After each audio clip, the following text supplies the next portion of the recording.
Breaking news, Sussex Pulse Hub family. The headlines just dropped and the British media machine is officially running around like a chicken with its head cut off. The breaking news is out. Prince Harry is pulling up to London completely solo, leaving Meghan and the kids safe, cozy and untouched back home in California. And let me tell you, the UK tabloids are absolutely losing their minds trying to figure out how to spin this story. Regular people are looking at this setup and laughing out loud because the press room panic is so real. The media had their entire toxic game plan ready to go. They had the cameras lined up, the hate pieces pre-written, and the outrage machine fully greased to attack Meghan the second her foot touched the tarmac. But Harry completely flipped the script on them. By keeping his wife and the babies thousands of miles away, he basically showed up to their little circus and refused to hand over the main attraction.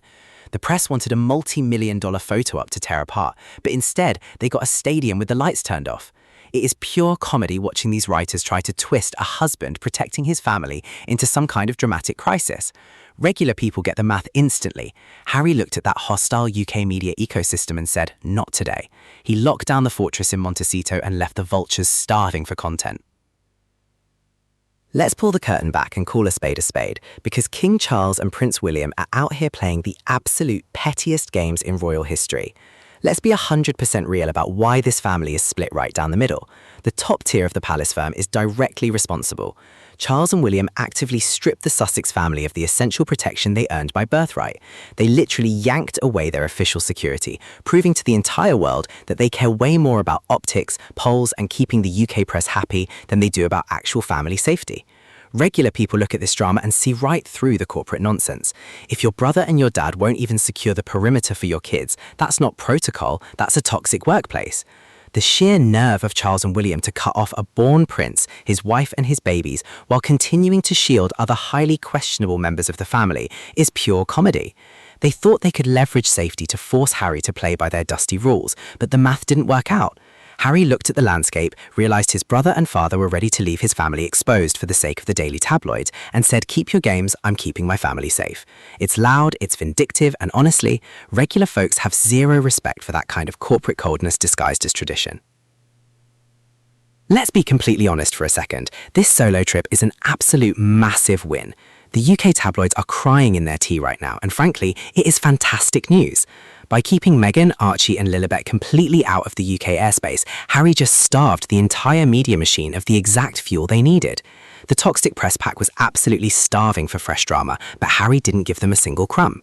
They wanted the high-dollar photo ops, they wanted the easy target practice, and they wanted a three-ring circus to write breathless articles about for the next 6 months.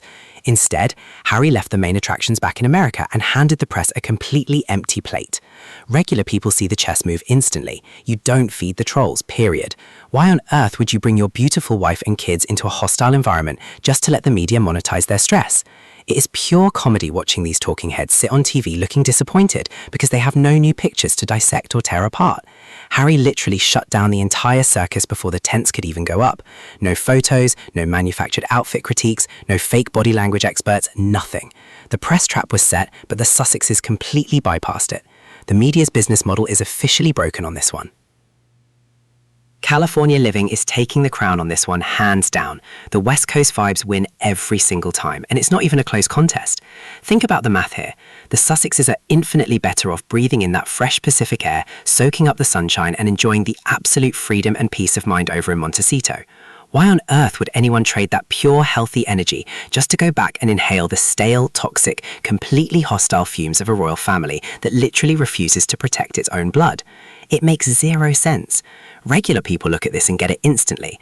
If your workplace is full of backstabbing, fake smiles, and bosses who won't even back you up when things get rough, you clock out and you don't look back.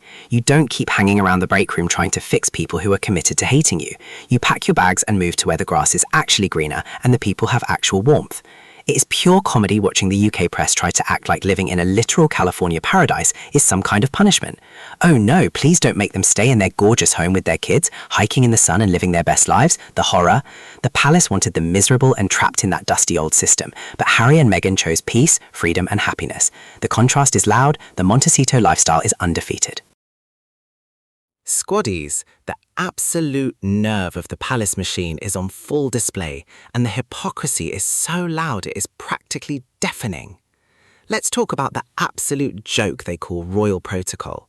They literally stripped a born prince, his wife, and his babies of their essential security, all while turning around and keeping a massive, high-dollar protection detail around other highly compromised, deeply messy members of the family. Are you kidding me right now? The math is completely broken, and it proves the whole system is fake, corrupt, and deeply vindictive. Regular people look at this setup and see right through the corporate garbage. This isn't about rules or budgets. This is straight-up workplace retaliation. It's like a boss firing the top performer and pulling their health insurance, while making sure the shady manager who actively ruins the company's reputation gets a full security guard and a front-row parking spot. It is pure comedy. The palace thought they could use safety as a weapon to punish Harry for stepping away from the plantation, but the public keeps the receipts. They will twist themselves into knots to protect the status quo while actively leaving a young family exposed.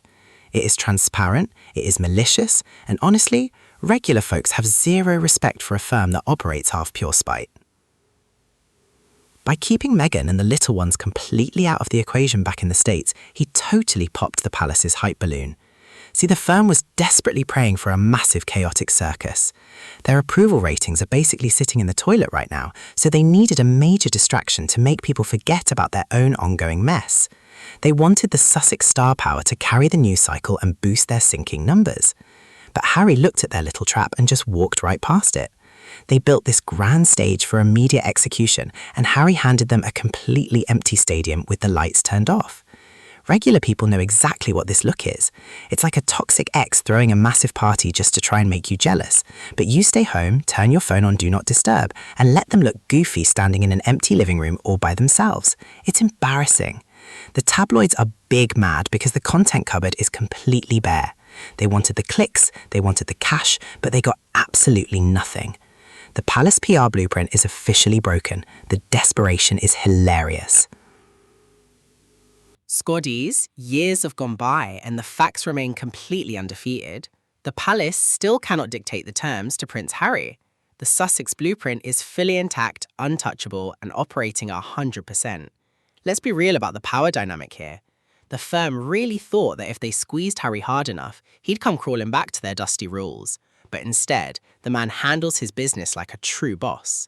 He locks down the perimeter, secures his immediate family, and leaves that stale royal drama exactly where it belongs, thousands of miles away across the Atlantic Ocean.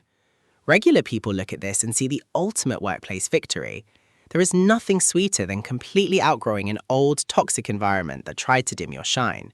You don't argue with the old managers, you don't argue with the HR department that tried to set you up, you just elevate, cash your checks, and let them watch your success from a distance. It is pure comedy watching the palace realization sink in. They have absolutely zero leverage left. They wanted control, but Harry chose freedom. He drew a boundary in permanent marker, and no matter how much the UK media screams into the void, they can't cross it. The independence is total, the lane they built is undefeated. What King Charles and Prince William are doing right now is an absolute disgrace. When you strip a man of his essential security, when you actively leave his wife and his children exposed, you aren't just playing politics. Let's be 100% real. Charles and William are moving like they want the exact same tragedy that happened to Diana to happen to Harry and his family. It is pure, unadulterated malice. Harry watched his own mother get chased and hunted by the toxic UK media machine until it cost her her life. He lived through that trauma. And now, his own father and his own brother, the people who should be protecting him, are actively setting the exact same trap. They are waving the green light to the vultures, removing the perimeter, and practically begging for history to repeat itself just to satisfy their own petty grudges and protect their sinking poll numbers. Regular people look at this corporate coldness and feel sick to their stomachs. What kind of father and brother looks at a young family and says, let's leave them unprotected against the same monsters that took our family member away? It is sinister. William and Charles are so deeply vindictive, so completely consumed by jealousy over the authentic global lane Harry and Meghan built, that they are willing to gamble with their safety. But Harry saw the playbook clear as day. He looked at his brother and father playing these sick, dangerous games and said, not on my watch. He locked down the fortress in California, drew a hard line in the sand, and completely starved the trap they set. Thank you all for watching. Hope you enjoyed. Catch you all in the next one. Goodbye.